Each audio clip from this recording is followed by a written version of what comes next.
Well, we want to say hello to you, yes, and especially you. And welcome to the GW3 Live Tom Ford Fridays. It's all about the men, the mindset, the money. Look what, let's talk all about it. I am excited. I want to say thank you to none other than the beautiful one herself, Renee Noor, who gives the men this opportunity every Friday. I believe we're the only club on Clubhouse that has an opportunity for men to speak for an entire hour without having to hear the voice of a woman. And I live in Augusta, Georgia, the hometown of the late godfather of soul, none other than James Brown himself. And of course, he says this is a man's world, but it ain't nothing without a woman. But right now, we're going to just let the men talk. And so I am glad to have with me today none other than the original gangster, Mr. Ori, is one of my guests. T.M. Hyman, the world's greatest mentor, is another guest. We've got a young, successful entrepreneur, very handsome, if I say so myself, none other than Mr. Corey McCoy.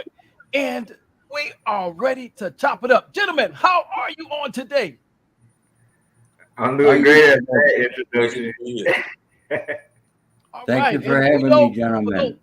It's an honor to be with all of you. All right. Thank you, Ori. We've just got to go ahead and say it. We're all excited about what's going to happen a week from today because the world's greatest mentor, Mr. T.M. Hyman himself, he's got to come up with a newsletter. America's favorite mentor, Pastor. America's favorite mentor. America's favorite mentor. That's right. Let me get it right. So if he doesn't come through on his challenge, I'm gonna have to make him a beard cap because he's gonna have to shave that beard. Not gonna happen, brother. It's not happening. That newsletter is coming your way. I can't believe you put your beard on the line, man. All right, gentlemen. Let me take a brief moment. Go ahead and give a very brief introduction to yourself, and then we're gonna jump right into this conversation. This is a barbershop conversation. The ladies will not be saying anything, gentlemen. So don't you have to worry about them. They're not going to interrupt you. You don't have to go back in your man cave. This is just men chopping it up. So we'll start off with Ori. Give us a brief introduction to who you are. Then we'll go to Corey, and then we'll go to the world's favorite. I'm having a problem still hearing. Okay, we can hear you. Can you hear us? I hear you faintly. All right, so give us a very brief introduction of who you are.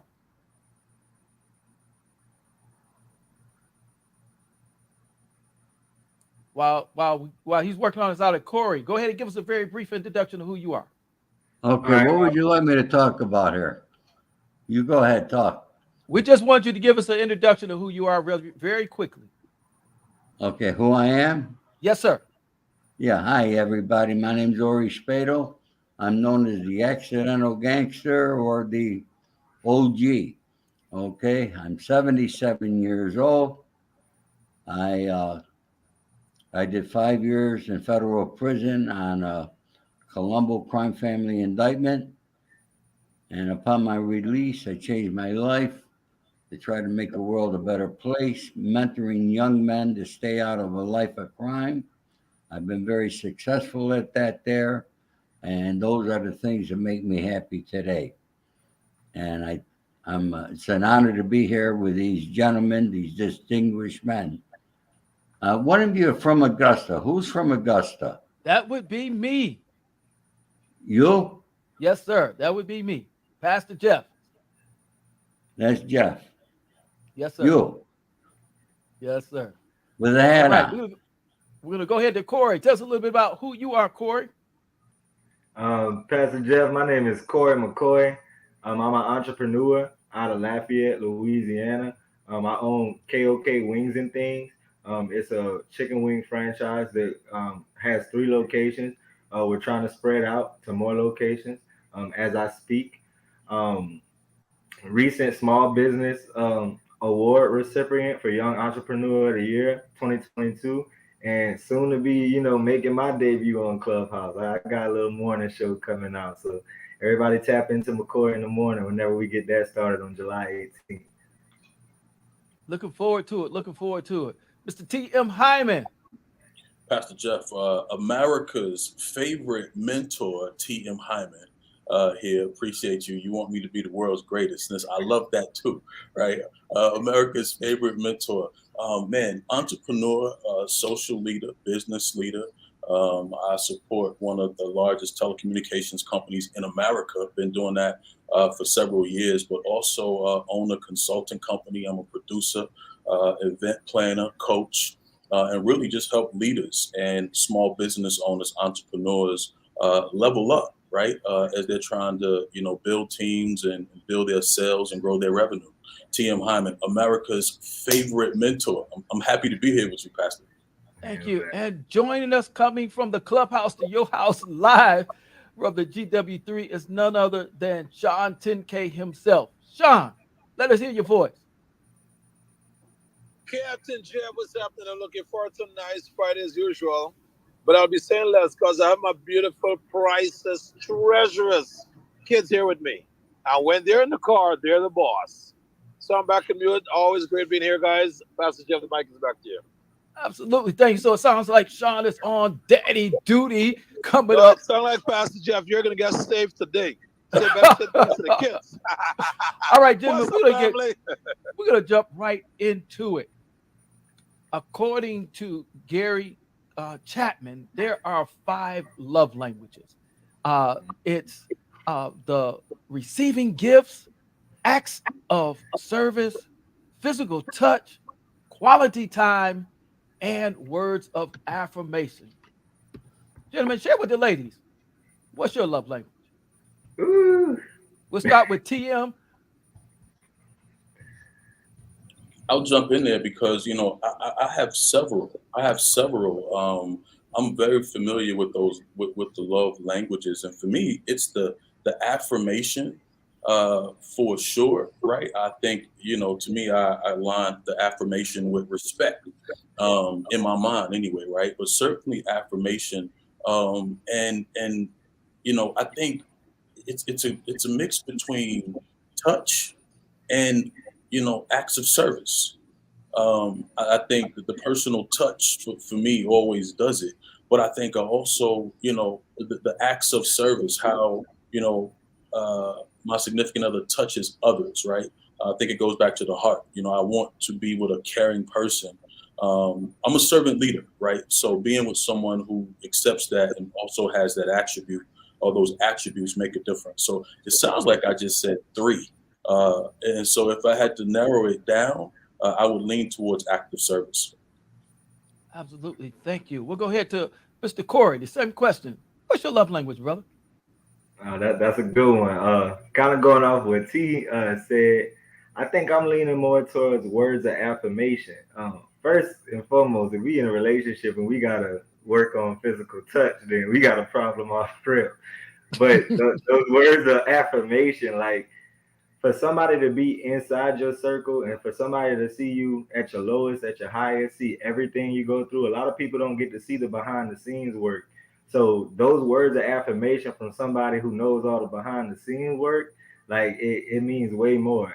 A lot of people can compliment you from the outside in, but when you got that person that's inside saying, I'm proud of you, I see everything you've been doing, I'm proud of the little accomplishments, that a lot of people don't know about, I feel like that's my love language. That's what I stick to.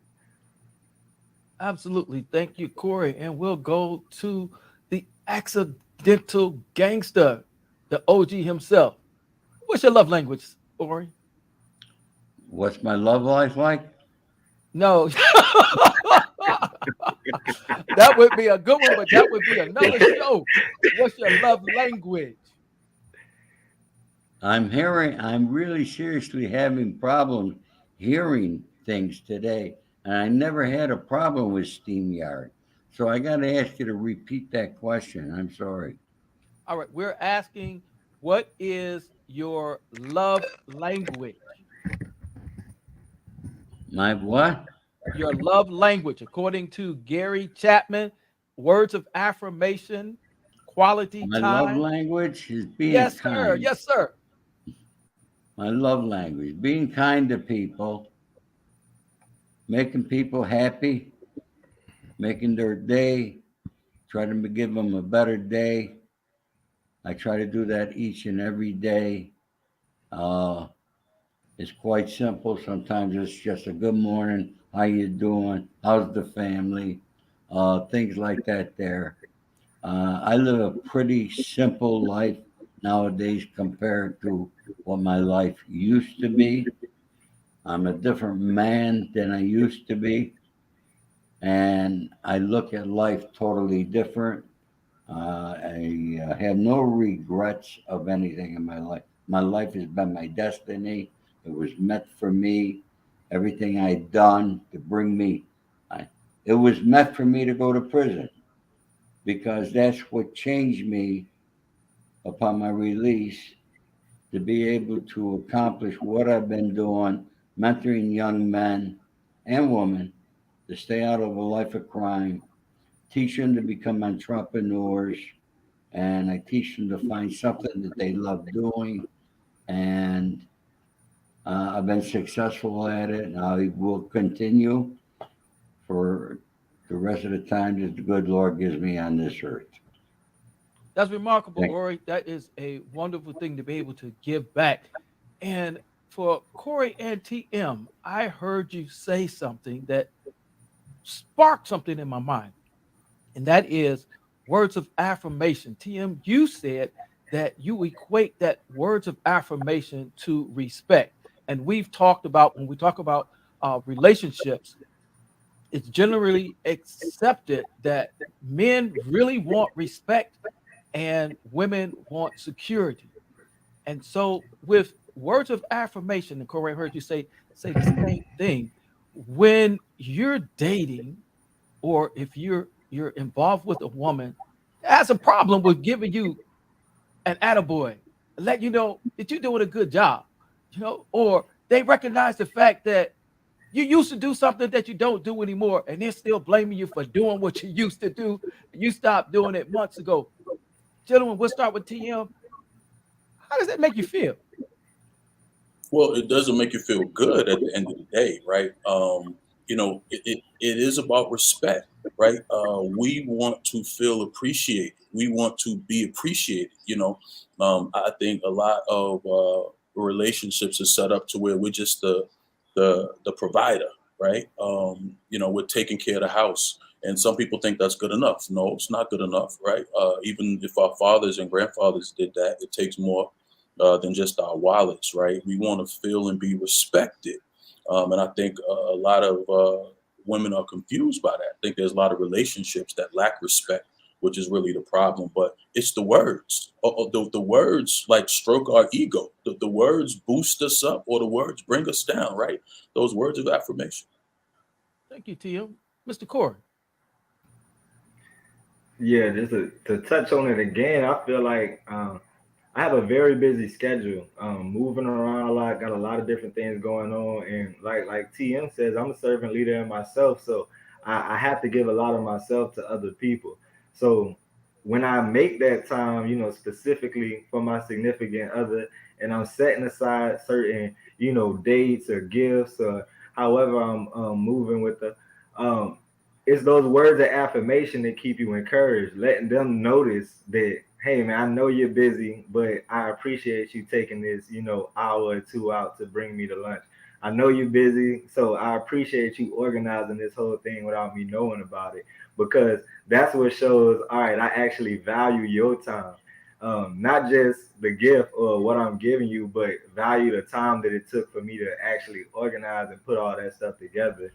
Those words of affirmation is really what made me want to keep doing it.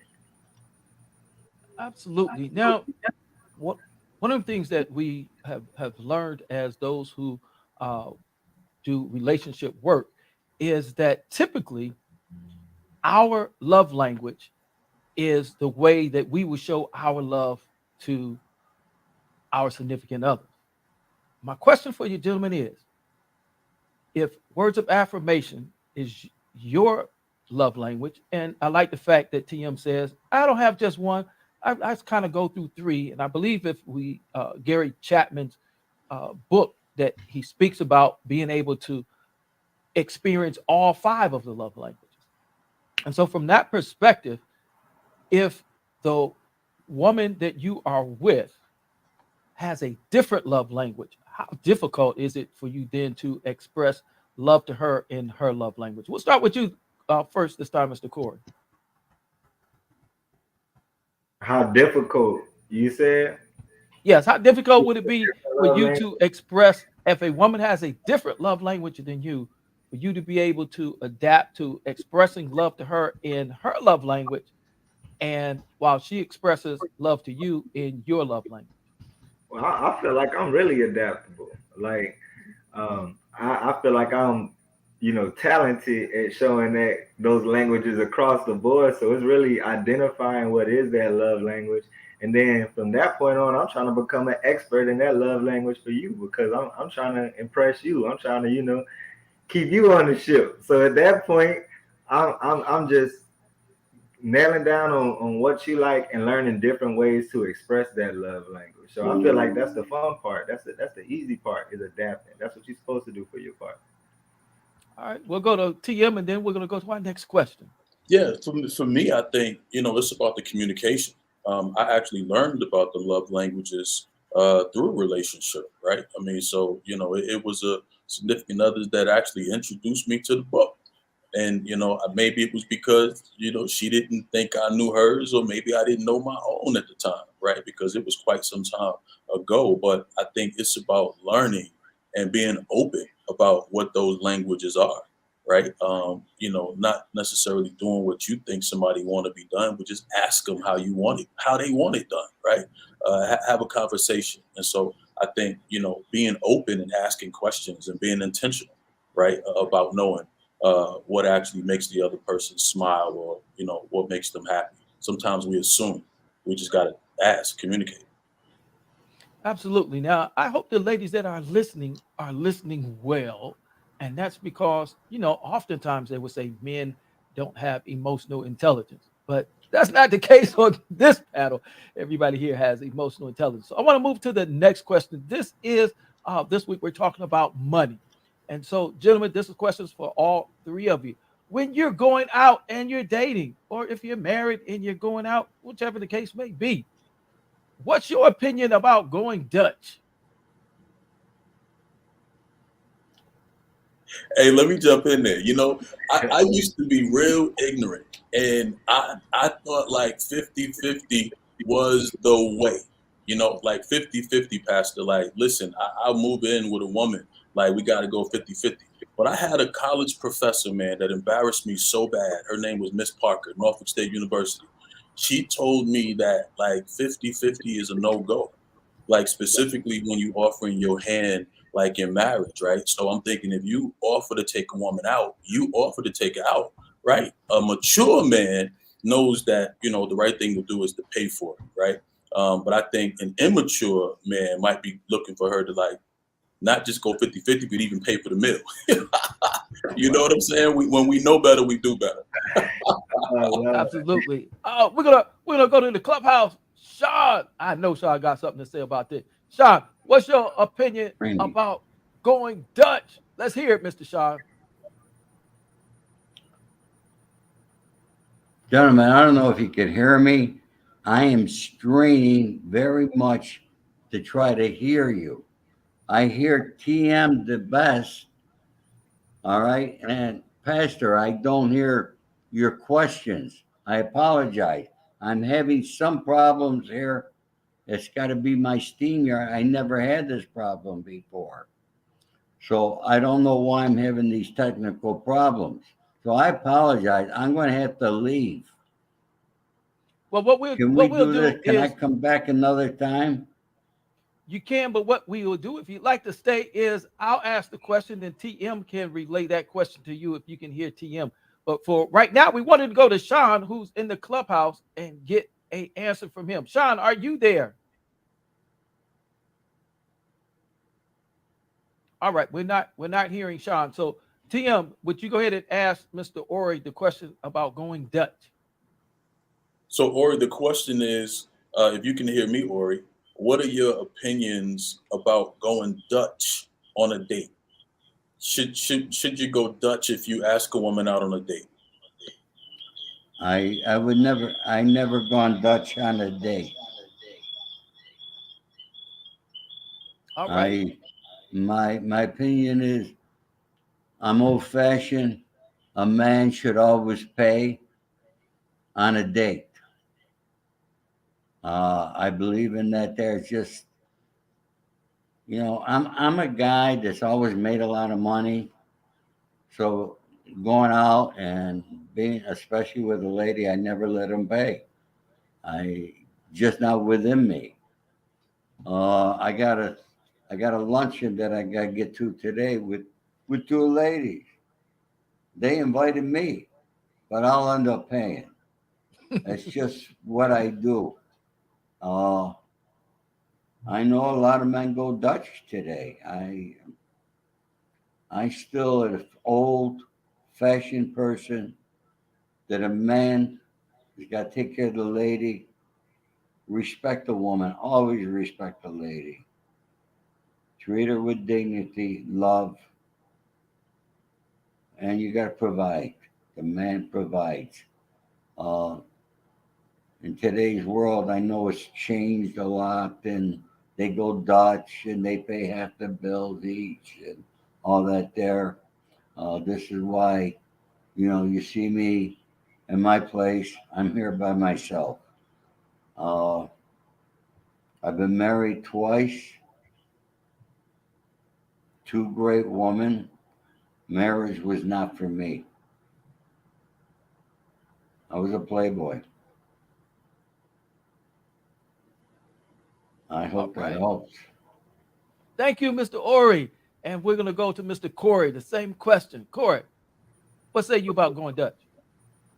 Um, Man, my mom and sister raised me in an old school fashion, and they told me a quote a while back. They said, if you want a woman to give you what you expect out of her, you got to create an environment for her to be able to do that. An environment where she's comfortable, an environment where she don't feel like everything's on her.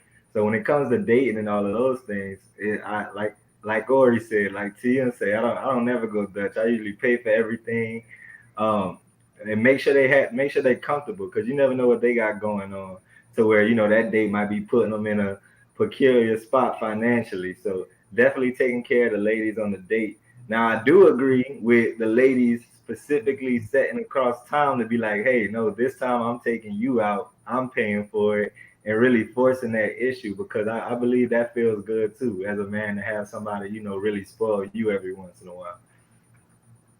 I like the fact that you brought that up, Corey, because with the relationship between my wife and I, who on the 7th of June, we celebrated 30 years of marriage. We've been together for 32 years. And I Congratulations. absolutely give her the opportunity when she wants to take me out. I'll take her out. If I take her out, we kind of go with whoever asked the person out first is the one who's going to pay. So if she I asks like me that out, rule. I like then that. that means she's going to treat me. If I ask her out, that means I'm going to treat her. And so, for our 30th anniversary, she didn't take me out, but she brought me some flowers because she said, I always bring her flowers. And, let me ask from that perspective. It was nice to be able to receive flowers from my wife. And then I took her out later, and we had a good time. So what do you think about receiving flowers, gentlemen, before we move on to our next question? Can your significant other give you flowers? Corey, we'll go with you since you're still on the screen. Oh man, I'm not a big flowers guy. I do like flowers. I probably ain't gonna keep them alive. You know what I'm saying? Know what to do with them. But a 6 pack of beer, my favorite liquor. You know what I'm saying? Okay. Anything that they know that I enjoy personally, works just as well as a flower. It don't gotta be no expensive gift, but sometimes food for a man is like flowers. You come bring me, my favorite lunch without me knowing. You come, make a breakfast in bed for me. I didn't know you was cooking. That worked better than any bouquet. All right. We appreciate that, Corey. Well, let's see if Mr. Sean 10K is available. Sean, are you there? All right. We'll keep checking on Sean in the clubhouse. He's not there. Corey, there's a survey of questions that women want to know about men. So let's dive into one of those questions is, why do men hate commitment? Now, it doesn't specifically have to mean you, but that's a general perspective that women think that men don't want to commit. What do you say about that, Corey? That's not facts. That's not facts. See, men think about commitment like a contract, right? If I'm gonna sign that contract and I'm gonna be giving you 100% of my attention, 100% of my time, 100% of my energy, what do I receive back? And our women are queens, they are the prize, but that don't mean that you just sit on the shelf like a trophy case either. You know what I'm saying? We want an active prize. We want an active, what I'm saying, queen, an active trophy to where if I'm gonna be giving this all to you, I want to know what I'm gonna be getting back is gonna have me so satisfied that I don't gotta go look nowhere else. Men really don't like having to look around. It's just what woman is really gonna satisfy all those different needs you're looking for. Some women like to feel 5 out of 10. Some people do 3 out of 10. Some do 9 out of 10. But you gotta understand, as a woman, if you're not hitting 10 out of 10, it's a possibility, you know what I'm saying, that man could lose interest. And that's a hard truth. But men looking for what they want. That's how we were raised, to go after exactly what we want 100% and get it all. Don't settle for less.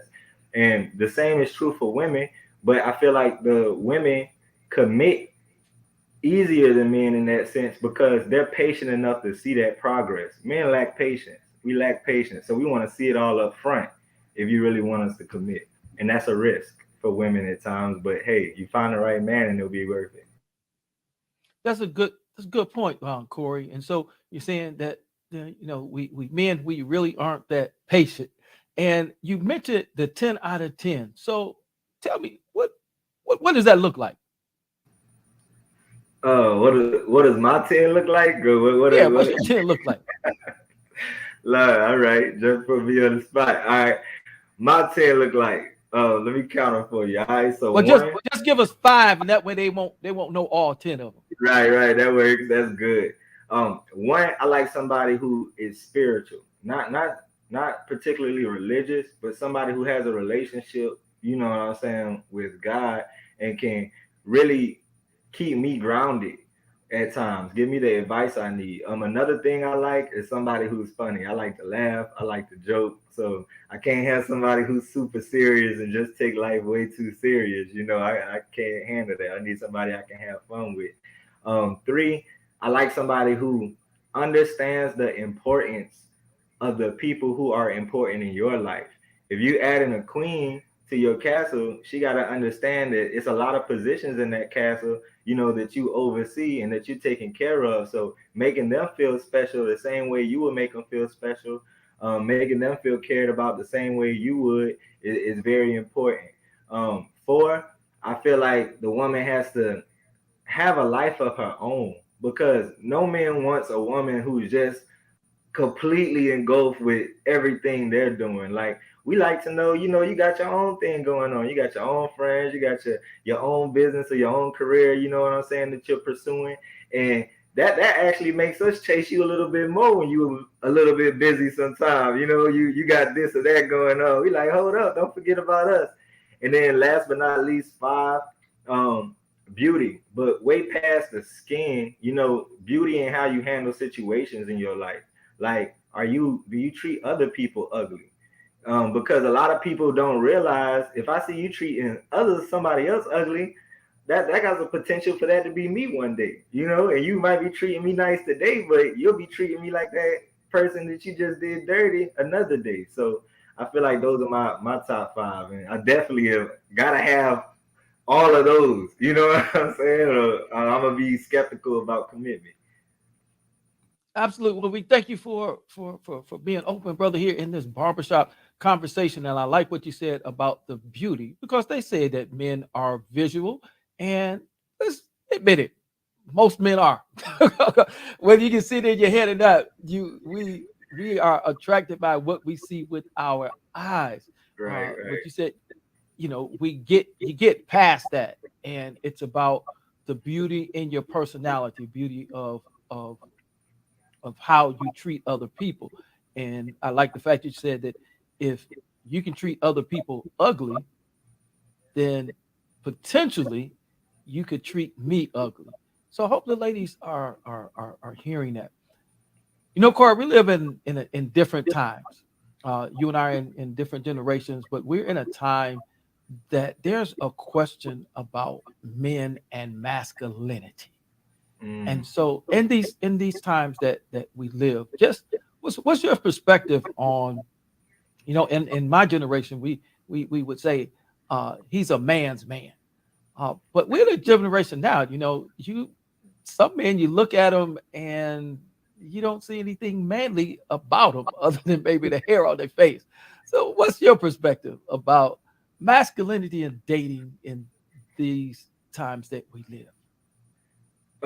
Are you asking what's my definition of what is a man's man, or what's my definition of how men display masculinity in a dating relationship? How about both? All right. Well, I think when it comes to masculinity, women really got to understand it's supposed to be a balance. It's supposed to be a man, and a woman usually in a relationship, or that's kind of how the dynamic's set up. And that balance of that feminine and masculine energy is important, because if the woman comes in with too much masculine energy, that takes away the space for the man to even operate in his own being. While let's say a man is lacking masculine energy and going into a relationship with a woman, on that point, that's the woman's meter of whether she's willing to accept that, or whether that level of masculinity that he's displaying is worth it for her. We got to remember, we all different people, we all built different, so there is no model frame. Oh, this is a man, this is a woman, this is exactly what you're supposed to be like, this is exactly what you're supposed to be like. But you gotta, if I'm looking for a woman, I have to have space for a woman. So if I'm looking for a woman, I have to have space for her feminine energy to feel. The same way, if a woman's looking for a man, she has to have space for that masculine energy for him to feel. And if she don't have that space, then it's always going to be clash. And I feel like that's a lot of problems come in when it comes to toxic masculinity or even toxic femininity. We don't hear that too much. Yeah, I feel like it's a balance that's needed in that. I like the fact that you bring up toxic masculinity as well as toxic femininity. And from that perspective, what does toxic masculinity in a woman look like to you? Toxic masculinity in a woman. Toxic masculinity in a woman, what it looks like to me is, like I said, a woman carrying too much masculine energy. And what I mean by that is, at the end of the day, we're built to lead, we're built to protect, we're built to provide. So a lot of times, especially in this modern mindset with women, they become so independent, which is a great thing. We want them to be independent, we want them to be on their own. But when you take that need for a man out of your life, or even when you express that you don't need a man, that pushes men away very quickly, because it makes their role feel useless. It makes them be like, well, why am I here trying to do all of this for you, trying to impress you, trying to provide for you, trying to take care of you, and you saying you don't even need it. So now it's like an extra credit project, and I'm not here for no extra credit. You know what I'm saying? Like, I need a woman who needs a man, and who's not confused about whether she needs a man or not. If you don't need a man, or you still on the fence about whether you need a man, well, be single, and take care of yourself in that point. But when you're ready to have a man in your life, open up that door and be vulnerable for you to be able to express, yes, I need you here and I want you here, and allow him to fill that space. Well, Corey, oftentimes some women will feel that they cannot overpower a man. They can't hurt him with they physically. So hit below the belt. That's what Pastor Jeff says. And they will say those things. I don't need you. What kind of man are you? If you were any kind of man. And so what I hear you saying is that those type of words are detrimental to a relationship. Men don't want to hear that. That they need to think about what they're saying and find a better way to deal with their anger or their disagreement. Is that what I'm hearing you say?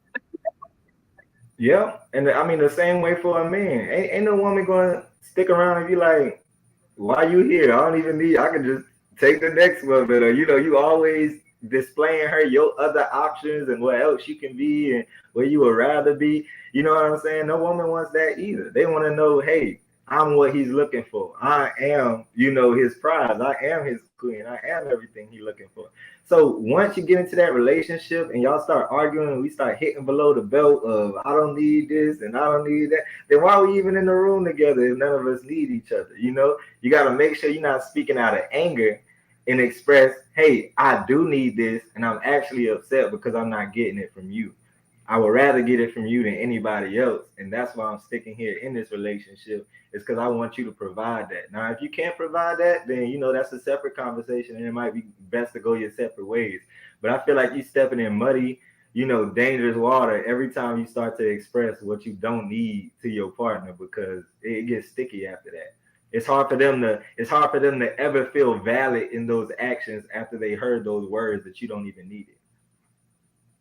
That's good right there, Corey. I like that. That's really good. I think that not only the men need to hear, I think the women need to hear that also. And it goes back to the point that we brought in the earlier part of the show, and that was the words of affirmation, which I don't know if a lot of women understand how important affirming their man is. I think just about every man, whether they admit it or not. I think TM talked about stroking that ego, and all of us have ego, and it's important for us to be able to hear from those that we care about that you recognize the good things that we do, that you appreciate us. We want to hear that.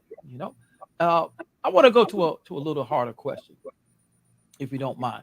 So we know in these days that we live in that there's quite a few single mothers, and they are single and they're dating and they have children.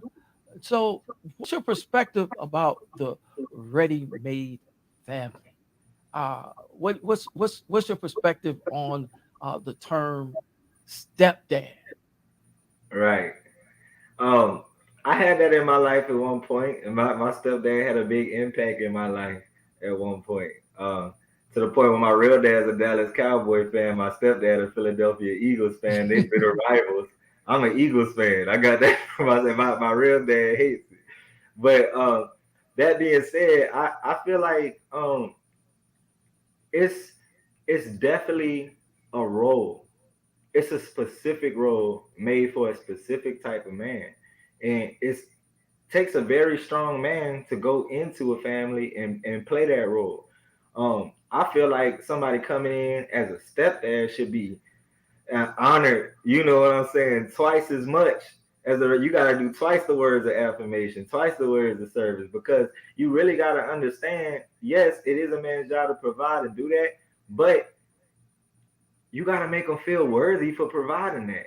And you got to understand that that is an extra obligation that he's taking on. Even if we never look at our children that way, as an extra obligation or this is just that. But you can really, it's really a job. It's a job and it takes a lot of energy. So like I said, once you start to undermine those actions, that can make them lose steam in that quick. But I believe a lot of single moms also have trouble finding those partners, going right back to what I was saying earlier, Pastor Jeff, that expression of need. And I grew up in a single mother home and grew up around a lot of other single mothers. And I would say that's usually the narrative of, hey, I've been handling it by myself. I've been taking care of everything. It would be nice to have a man, but I can do it on my own. And that line that it would be nice to have a man ain't going to get you the man you're looking for.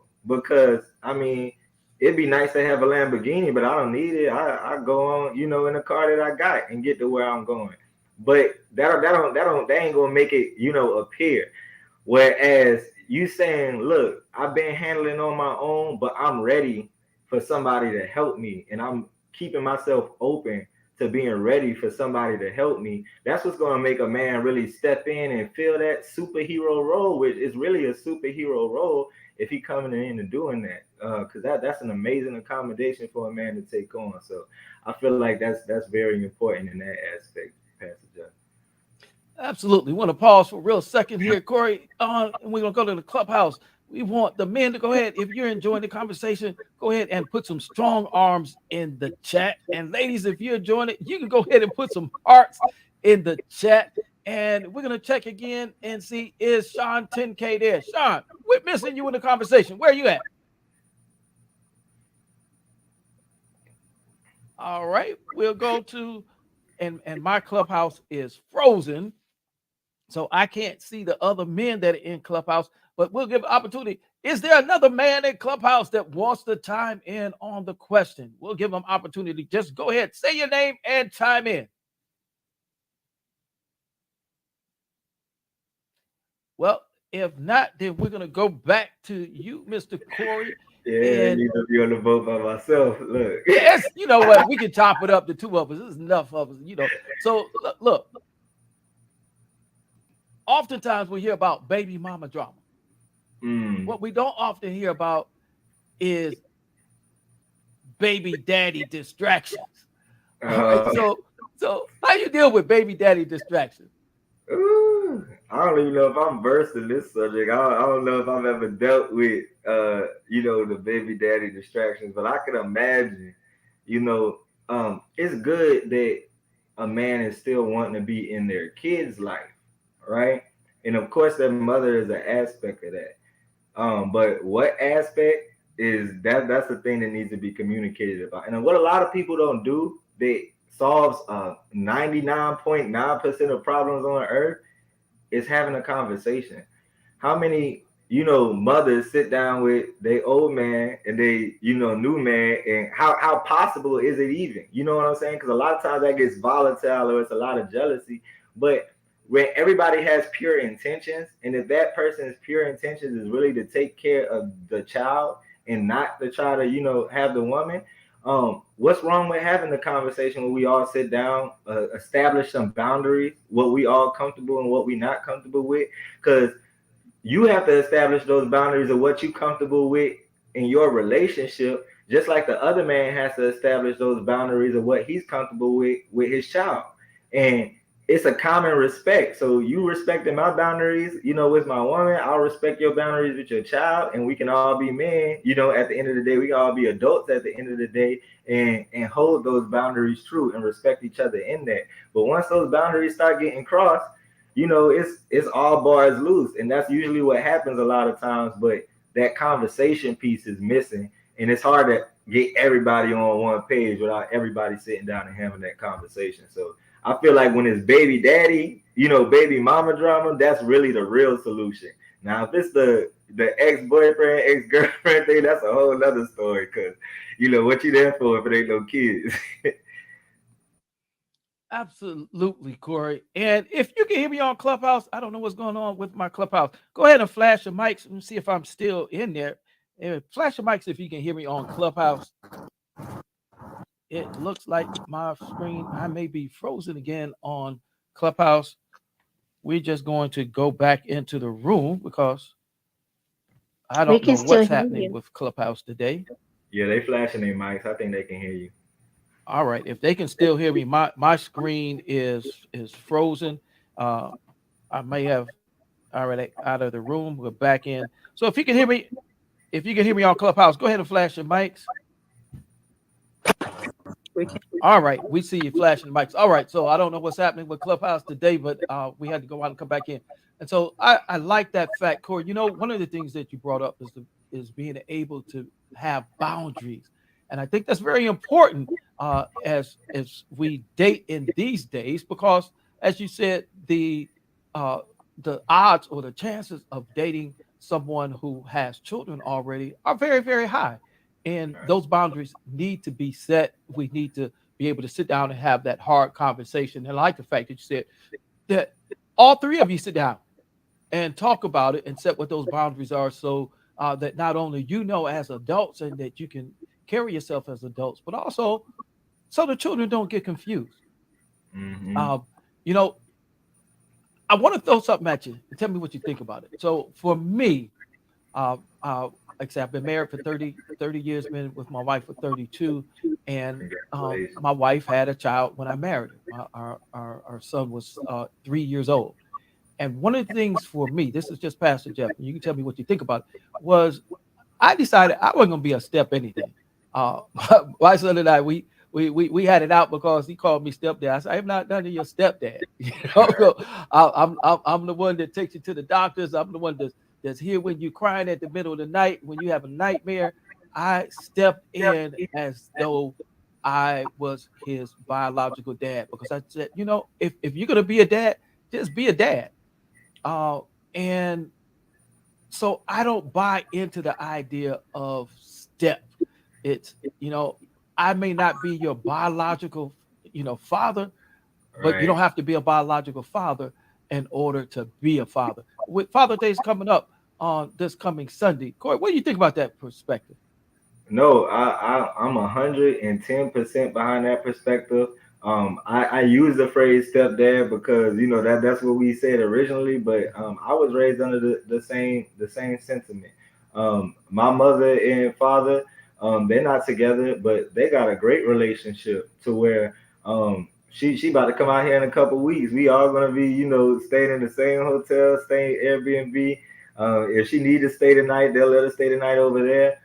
Technically, I have a stepmom. I don't call her stepmom. I call her my mama. And my other mama is still in my life. And my other mama don't mind me calling her mama because she know when I'm out here, she gonna treat me just like I'm her kid, and vice versa. So I completely believe in that, and I believe in taking that word out of anything. Step brother, step daddy, step anything. Like once they family, they family. And I mean, that goes to speak. Sometimes you got a friend that you call a brother. You're not calling that your stepbrother. No, that's my brother. You know what I'm saying? So it works the same way in the aspect of that. Like if that's what they mean to you, give them that title.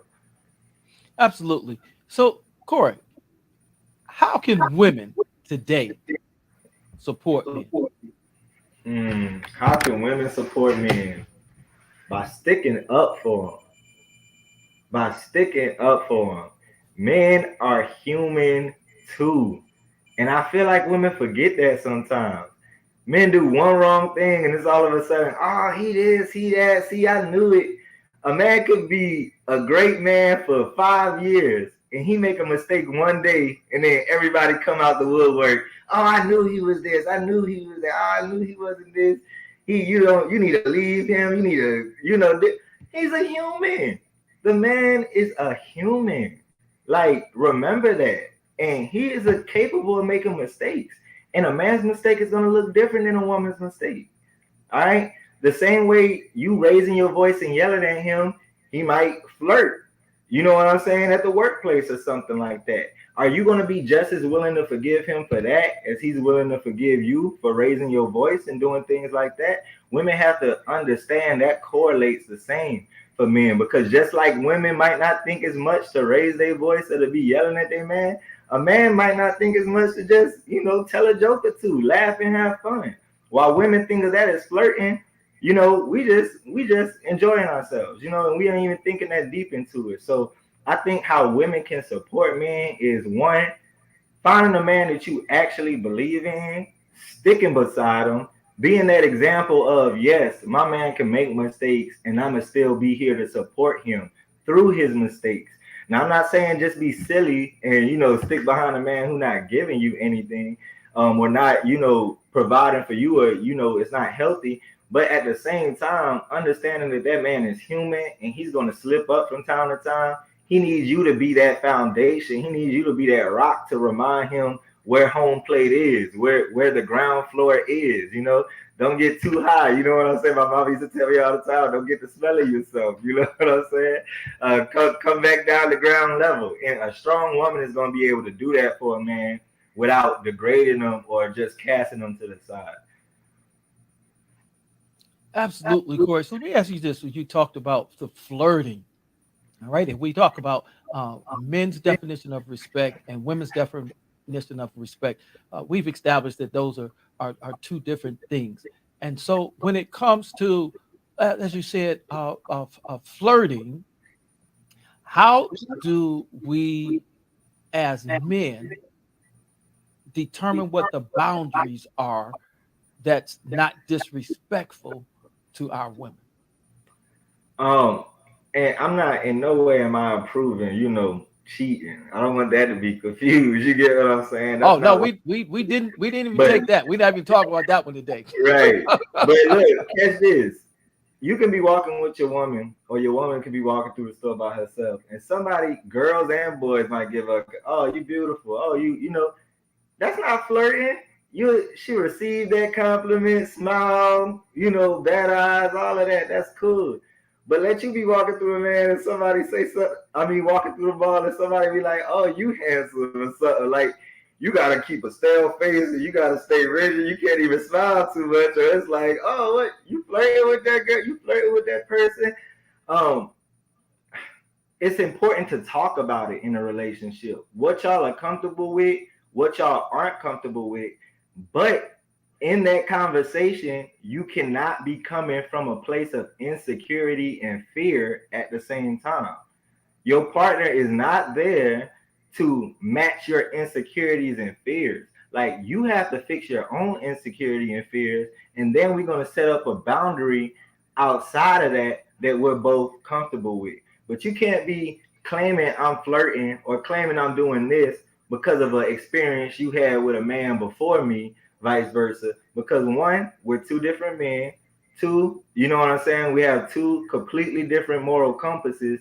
And I feel like that conversation and that agreement needs to be had between the couple of what we willing to accept, what we not willing to accept, what is, healthy conversation and just being friendly, what is going too far, and then vetting all of those answers to see if they're coming from a place of insecurity or they're coming from a place of true concern for the stability of the relationship.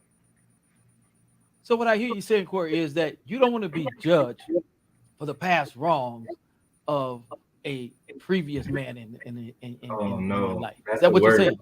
That's the worst. All right. We're almost coming to the end of this. We got a few more minutes, Corey. I've got a couple of more questions, and then we're going to go back to the clubhouse. And then at that point, we actually give the ladies the opportunity. We get an hour for the men just to chop it up here in this barbershop type conversation. I want you to know I have enjoyed it. You came on looking just as dapper as Pastor Jeff. We're definitely going to have you back again, and we love your perspective as well as with the original gangster and TM. Their input has been very valuable. So what are the other questions that women like to know, Corey? This is a tough one, Corey. So women want to know, are their man going to tell everything to their moms? What do you think about that conversation between a man and his mom? And does mom get to know everything that's going on? What about it, Corey? I do not. I don't tell my mama. I try to keep as much from my mama as possible.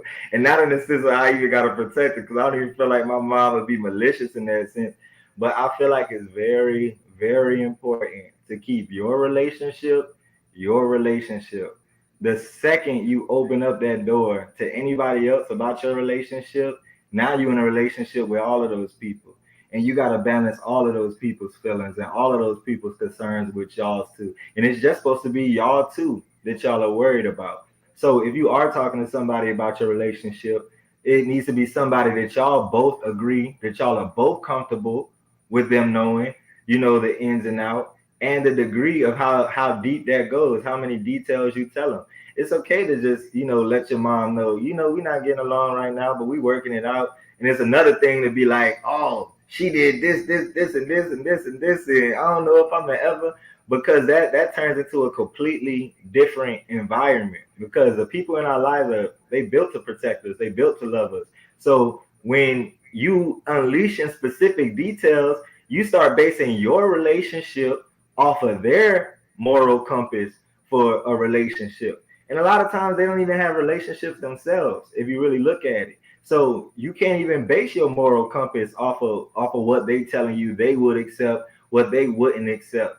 Like I said, you've been married for 30 years, Pastor Jeff. I'm sure you can provide a lot better detail on, what's acceptable, what's problems you got to work through, and what's some things that, you just got to draw a hard line in the sand and not accept versus, a young man like me who's single and never even been married. I might have a way shorter tolerance for things that I might need to learn. Hey, you got to have more tolerance for this. You got to have, more patience when it comes to things like this. So yeah, man, keep it private. Keep it private. I learned that lesson the hard way, honestly. And I'll never make that mistake again. Keep all those details wrapped up because that is your relationship.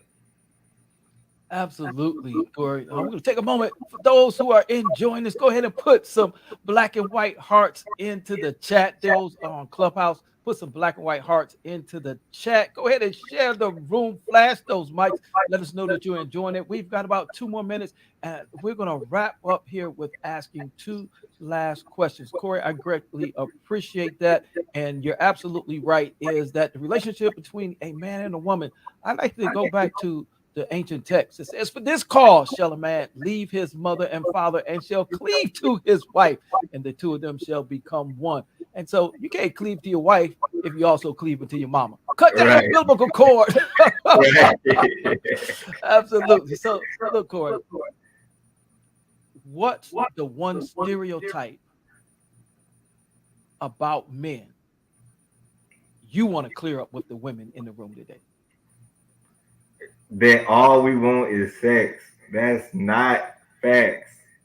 It's not facts. If you think your physical body is what's going to keep a man or is what has a man interested, or what, if anything physical, whether, like we said, Father's Day coming up, a lot of women just gonna, I put on some lingerie, I'm gonna take care of my man this way. Although that's nice, although we enjoy that, that is not what a man is. That's not what's going to keep a man in that relationship. I promise you.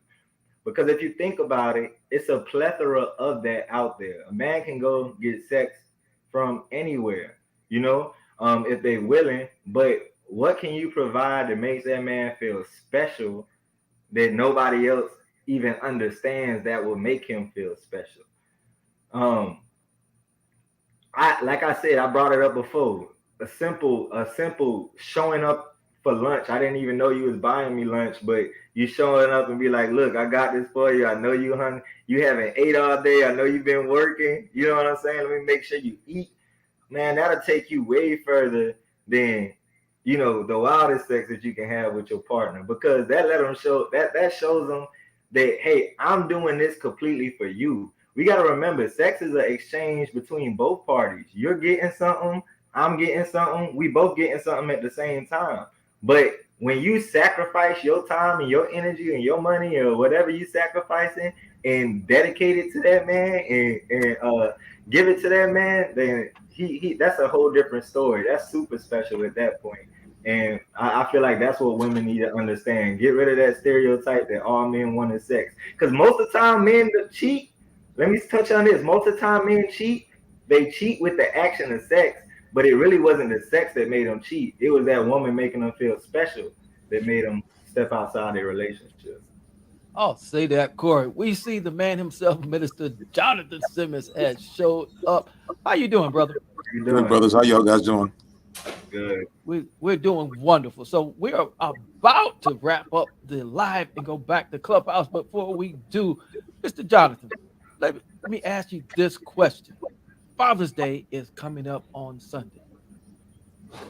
What do you want to tell the women about Father's Day?